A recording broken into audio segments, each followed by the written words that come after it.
Welcome back, ladies and gentlemen, to another episode of the Life Podcast. This is season 5, episode. As always, I'm your co-host Holly with Jack. Today we will be discussing our top 10 and our opinion to the 2026 and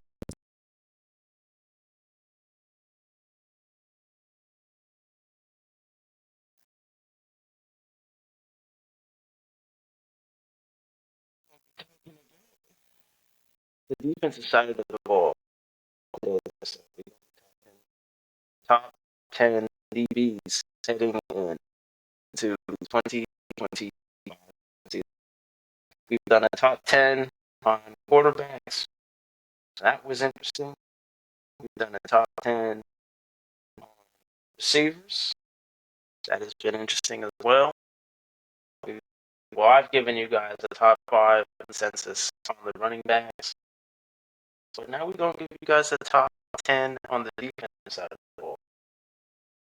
We're going to be giving you guys our top 10 corners heading into the 2025 season. Before we get started with today's episode, make sure to download Rise mostly sports fantasy app. Having said that, let's talk about today's list. As always, we're going to start from the bottom all the way. So from 10 all the way to 1. Let's talk about it. Starting with, I just got one honorable mention before I start my list off. And that one honorable mention is the man, the myth, the legend himself. I got 2 honorable mentions. I have Charvarius Ward from the 49ers, and I have Jalen Ramsey from the Miami Dolphins. Both of them, both very good. They're just, especially Jalen, he's just getting, age is starting to catch up to him. And I think while he's still great as a DB, I think he's just not going to be able to play at a high level for much longer. And again, the age is just kind of catching up with him. So I got him on an honorable mention. He's not in my top 10, which might be surprising to some, but can't deny that the years are starting to catch up with him. So those are my only 2 honorable mentions before I kick off my DB list. Noah, do you have any honorable mentions? so yeah, copy and paste here. My 2 honorable mentions were Travis Ward and Jalen Ramsey. Copy and paste what you said, man. With Jalen Ramsey, we know when he was younger, his prime, he was one of the greatest DBs the NFL's ever seen. But age is a factor, and it's kind of affecting his game. Yeah, I haven't really heard a lot of Jalen Ramsey in the last season. And with Tre'Davious Ward, he's a good defensive back overall. He's not like Denzel Ward. Put that there. But he's still a good overall. He's a good overall player. With that being said, Jalen, we appreciate everything you've done for the league, but Father Time is starting to catch up to you, and these receivers are starting to get younger, faster, and just better overall. But we acknowledge your greatness. With that being said, let's kick off the actual list. Noah, you want to kick off? Who you got at number 10? So who I have at my number 10 slot? I'm kind of picking and choosing on who I want to put here, but I'm going to put Devon Witherspoon with the Seattle Seahawks. Some people may disagree. Some people may agree. But he's been one of the best run defense cornerbacks in the NFL. Thank you. He makes up for what he lacks in on man coverage, zone coverage. But he is still a good overall player. So I put him at my 10th slot there. Devin Witherspoon, not a bad pick there. I have him a little higher than 10, but not a bad pick. Solid DB, hard hitter. Not a bad pick. For me, at number 10, I got the man, the myth, the legend. Now you could argue he should be a lot higher on the list, but because of injuries And there's not his future's not really bright with the team, from what I've heard. I got Jair Alexander from Green Bay at 10. Dude is good, still phenomenal. He can cover well. He strapped up Jay Jettas one time. Strapped up Stephon Diggs. But he's injuries are catching up to him, and it's still kind of uncertain as what's going on with him and the Packers. They're moving off of him or not. But I still think he's elite. I still think he could be good. You could definitely argue he should be a lot higher on the list, but because of the mystery cloud surrounding this guy, I don't think I can put him any higher than 10. But I still got to give him his flowers, because I think when he's on the field, he can still do great things, and he is Timothy. But got to figure out where that man is going. Got to figure out where that man is going. But I got Jair Alexander at 10. Dude is still good. With that being said, I kick this off. Number 9. Noah, who you got at number 9? So at my number 9, I do have Jair Alexander. Injuries are affecting his play, but he is a good cornerback. He's probably one of the best defenders that I've seen watching Green Bay, and I don't watch Green Bay, to be honest. That's probably the only player I know on that team. I'm joking, but I like Jair Alexander, man. I like his trash talk. I like how he talks to the wide receivers in game, when online on the media. I like his play style. So I have him at 9. To me, at number 9, I'm rocking with a guy who's definitely known to hit. You could also argue he's kind of in and out playing DB, but I'm rocking with Kirby Joseph at number 9 from Detroit. Dude is a hard hitter, and he's taken out quite a few players in the league based on his style of play. But coverage-wise, I think he's got to kind of embrace the full role of DB, because he's kind of, as I said, he's kind of in and out. Sometimes he plays safety, sometimes other times he plays corner. And I think as far as his traditional corner play, it ain't the best. I think your wide receiver 2 could route him up at times, which is why I have him this low. But when he's got the drop on you, he can lay the wood, and he's taken out quite a few people in the league. And I like that. I like that game. I like that mentality from him. Dude he's good, but I think he's got to work on some of the traditional corner aspects. But he's a hard hitter, and when he's got the drop on you, he's gonna take you out. So I got Kirby Joseph at 9. I think dude is gonna take a leap tremendously for the Lions and that Lions defense. So I got Kirby Joseph at 9. Brings us to number 8. And I'll kick us off at number 8, because this is where I have Devin Witherspoon. I think the dude he's good. He's been solid ever since he stepped into the league. No real problems with him. He's also a hard hitter. He can put up highlights. He can cover well. Like you said, he's a great run defender. He can tackle. No real complaints with him. Reliable DB in the league. So I got Devin Witherspoon at 8. So I do want to speak on Kirby. Hey man, I'm not shaming his game, but he does do a little bit of some dirty hits. I don't have him in my top 10, but hey, you gotta fix that, bro. You gonna get in trouble one day doing that. They're gonna ban it. But yeah, at my number 8 slot, I have younger guy, Greg Newsome.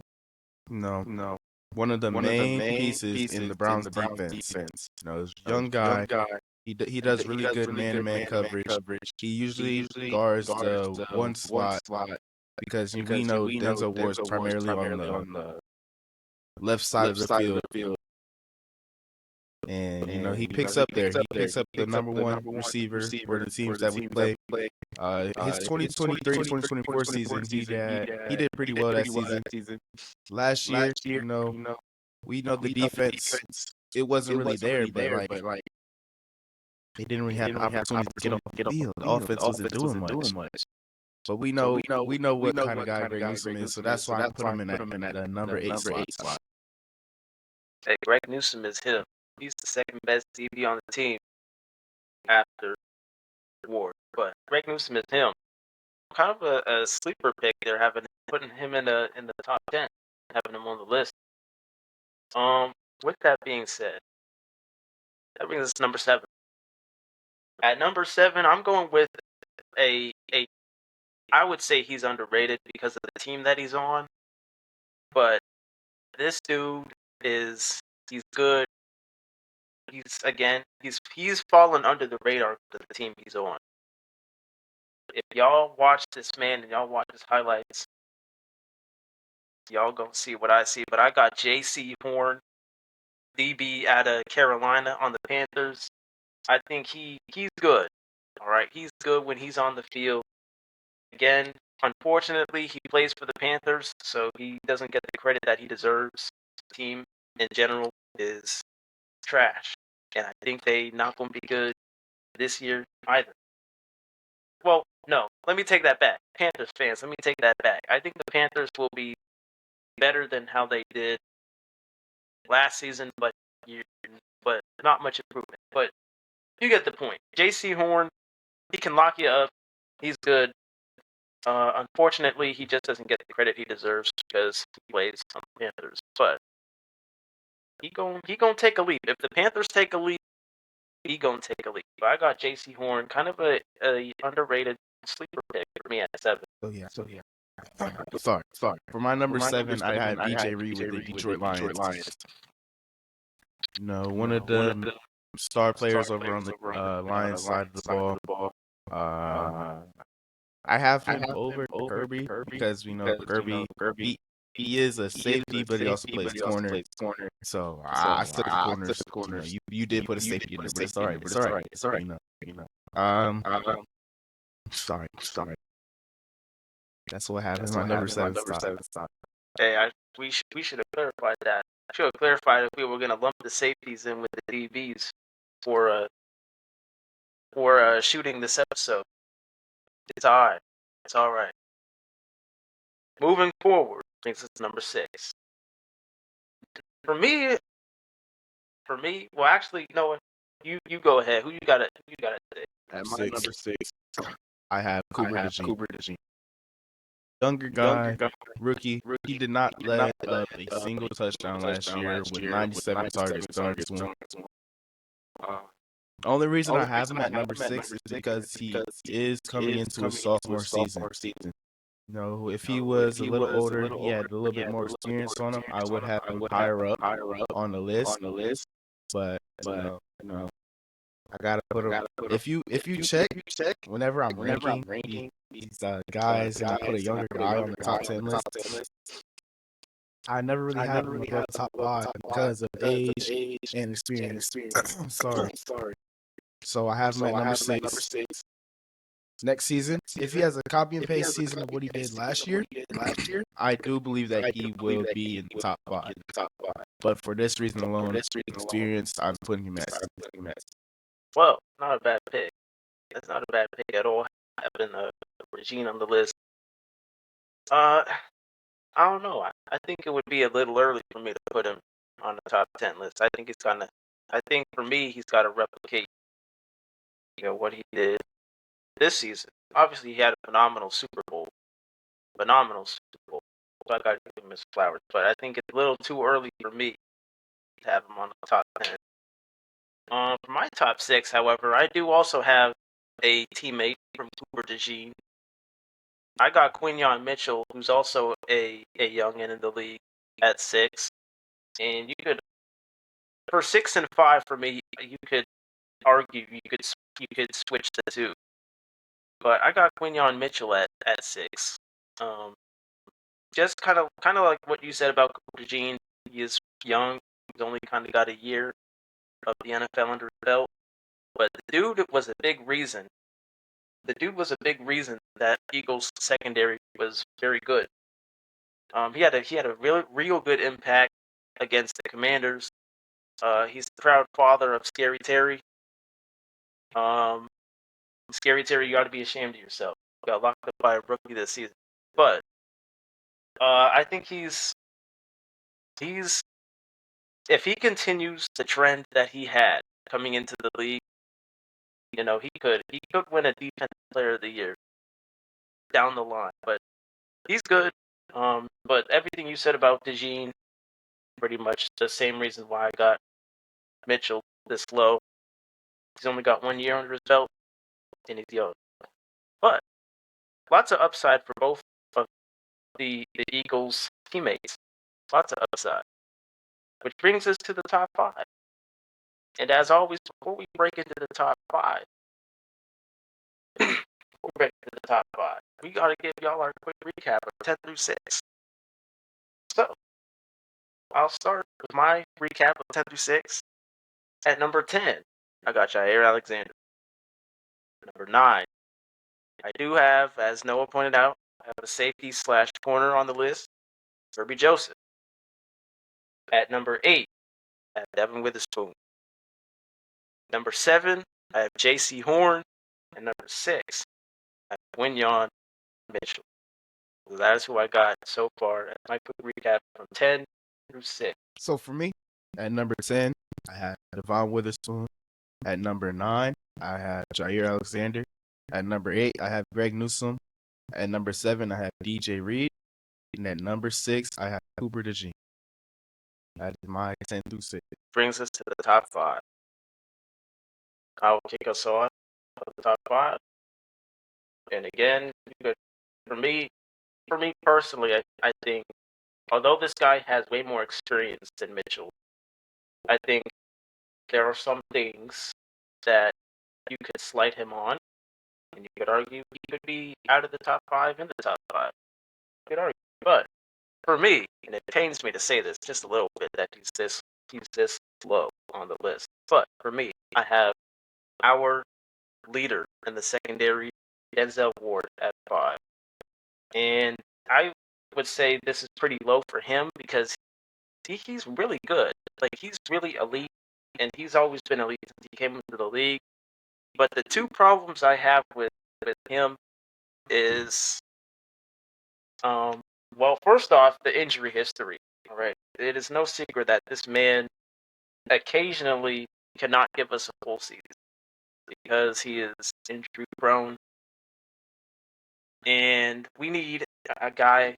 We need him to be reliable. Now, he can hit, but that's also been the downfall as to why he's got a big injury history, because the people he's hitting, they are much bigger than him. But that's, his injury history and his availability is a small slight that I have on Denzel Ward.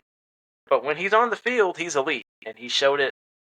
He's elite when he's on the field, but I can't deny that our secondary general does have some slights, and that's why I think, honestly, 6 and 5, for me, you could interchange both. But for experience reasons, I have him in the top 5 because Mitchell's only got 1 season in the league. But Denzel, I got him at 5. I wonder who you got at 5. Hey, word for word, all ball. Copy.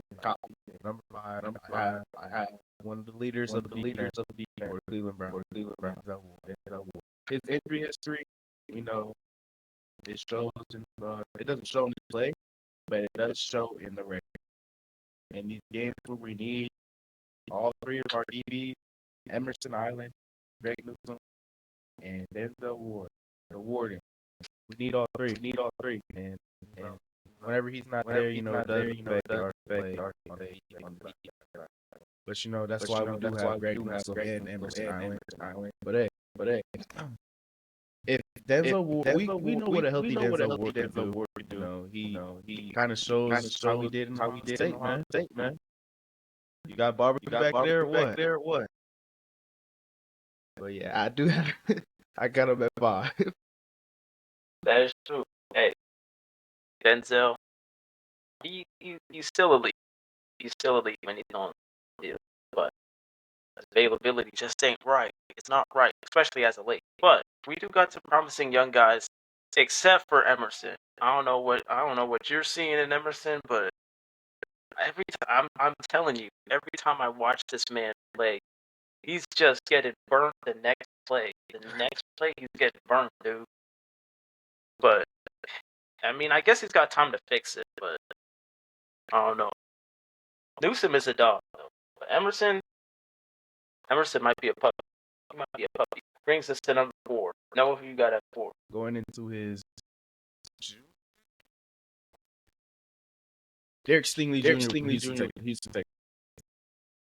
One of the main key pieces of that Houston defense is this guy, Derek Stingley Jr. We know he did not have the best rookie league. Lacking in coverage, missed tackle, but he improved. And Well, I think Derek Stingley Jr. being at 4 might be a little low. I think the dude is he's top 3. Oh, I think he's top 3. But for me, draft number 4, I got another dude he's kind of not falling under the radar. He's getting his flowers. This team hasn't really been succeeding, which is why all of his good work is somewhat flying under the radar. But he's going to turn up yet again this year. But I got a DB from the Bears. I got Jalen Johnson at 4. I think he's now. Hear me out. Hear me out. We, when I mean me, we, excuse me, we. When I mean we sleep on this man.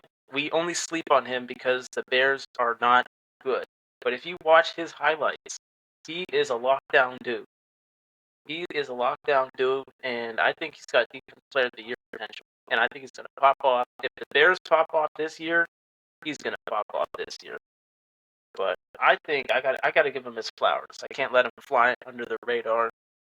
He's got to get his flowers. I got Jalen Johnson at 3. I think he's good. He can lock down almost anybody. He still has some things he's got to work on, which is why I got him at 4. But hey, the Bears got themselves somebody special. They got themselves someone special on that defensive secondary. Now we just need the dang team to be good, and I think they will be good. Brings us to 3. Number 3. Noah, who you got at 3? listen. This guy earned his flowers from me to be on the 3 spot. Super Bowl wasn't good for the guy. We all know what happened. Chiefs. They got absolutely stomped on, bro.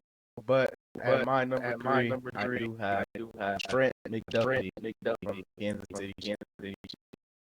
That boy put what's his name? Tyreek Hill in the cast. They were playing the Dolphins. That man straight up bullied that guy. He's an elite player. He has elite man-to-man coverage, zone coverage. He's a great tackle. So I put him at the number 3 spot. At number 3, for me, I also got Trent McDuffie. I got Trent McDuffie as well. Pretty much everything you said about him, copy and paste. Dude's elite. I guess it's not a shame because they finally got taken down, but it is a shame what happened in the Super Bowl. They got torched. But besides the Super Bowl, he had a great season. Can't deny it. The Chiefs got themselves somebody special, and he's going to continue to be special for years to come. And Tyreek Hill, you ought to be ashamed of yourself, man, getting clamped up like that. But I got Trent McDuffie at 3 as well, which brings us to 2 and 1. But we got to talk about number 2. So I'll kick us off with number 2 because this is where I have Derek Stingley Jr. I got him at 2. I think the dude is that good. I think he is elite. He's always been elite, besides his rookie season. He's going to continue to be elite. He got paid. They extended him. He got paid $90 million. I think it is deserved. He he's got Defensive Player of the Year potential. But whether he wins one or not remains to be seen. But he's going to give the Texans solid years. He's going to lock you up. Going to hit you hard. He's great in coverage. He's great in one-on-one. I would trust him guarding just about anybody on the field.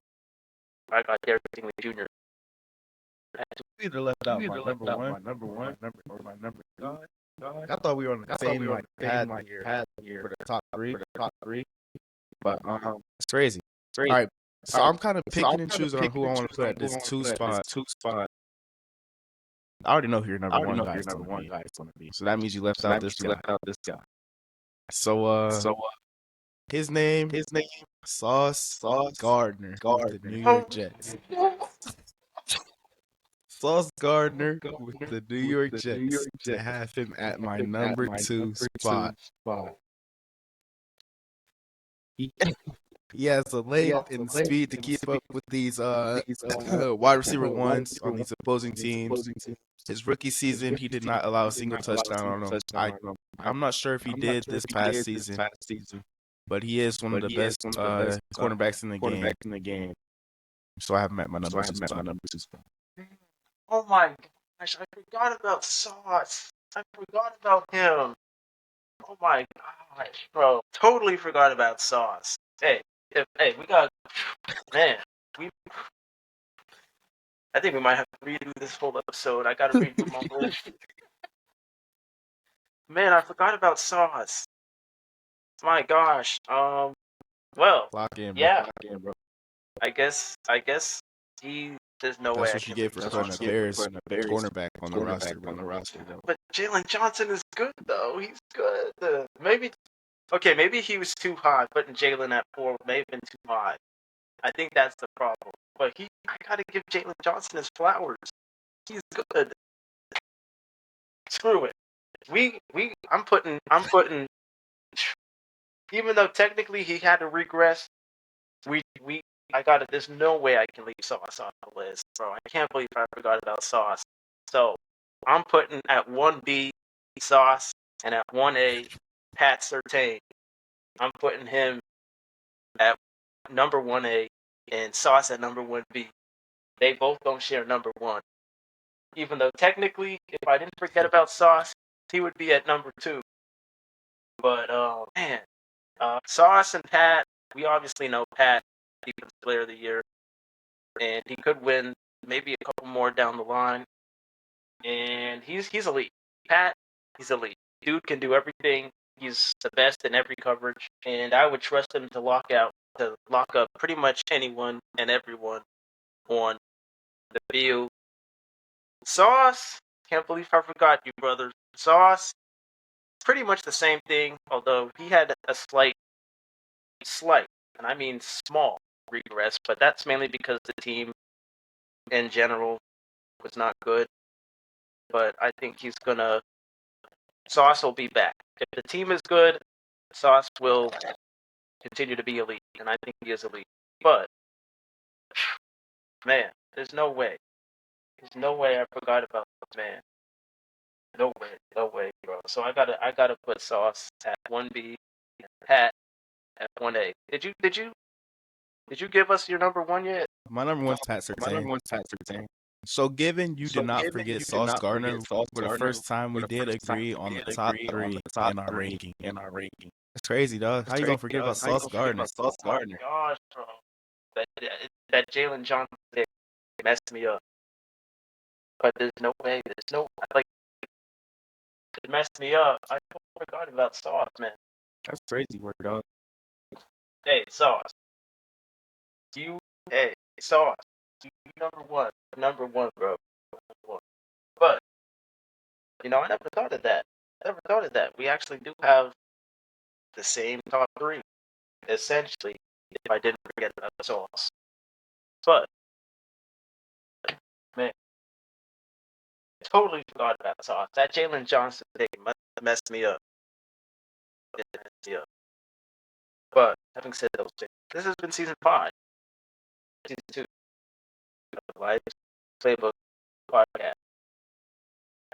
Let us know in the comment section what's up. Before you end this episode, I just got one thing to say. I don't care if it's SGA, Team USA, Patrick Surtain, Pacers in 5. Pacers in 5. We shall see. We shall see. This game 2 and game 3, they gonna be statement games. Whoever really wins game 3, I think is gonna walk away with it. But we'll see. Having said that, this is season 5, episode 2. Let us know in the comments down below what y'all think of our list. If there are any other sleeper DBs that we are sleeping on that y'all think is top 10, as well as the guys that we have on our list. We think some should not be on it, some should be higher. But we will catch you guys season 5. So, podcast. Till then.